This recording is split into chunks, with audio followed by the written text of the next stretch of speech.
Dominic, the United Arab Emirates have issued a warning to Israel that if it proceeds with an invasion and annexation of the Gaza Strip, that the Abraham Accords could be at risk and unravel completely. What's your take? Well, this concern follows the release of a map looking like it came from an Israeli government ministry showing plans to annex both the Gaza Strip, large areas of Judea, Samaria, the West Bank, excluding the Palestinian cities. This would appear to reflect the intentions of the hard right members of Netanyahu's coalition, who don't have a direct influence over the conduct of the war, but do, of course, constitute a key element of the governing coalition. The warning from the UAE is consistent with what they said in 2020. And the question is twofold. One is, since October the 7th, the Israeli public has hardened its opposition to Palestinian statehood, yet Palestinian statehood remains officially an element of the regional and international solution to the conflict. These two things would appear to be at odds with each other now, and I think what we're beginning to see is an attempt to resolve the conundrum. At the same time, you do see significant change and, dare I say, even progress in the Middle East. You've had the toppling of the Assad regime in Syria.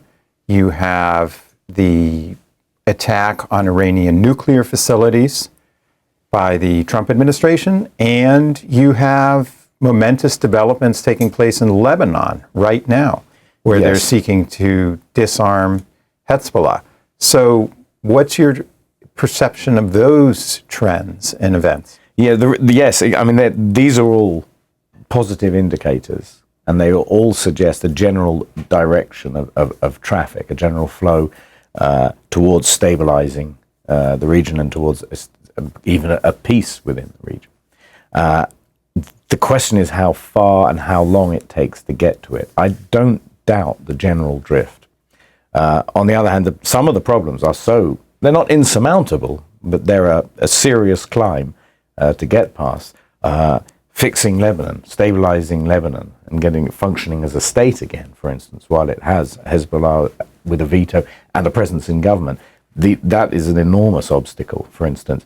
The question of Palestinian statehood or dignity for the Palestinians, which is another way of phrasing it, that is also, as I said, a conundrum which is going to have to be resolved. So the question is, what can be done now? What will have to be deferred? How long will it take to move through these stages?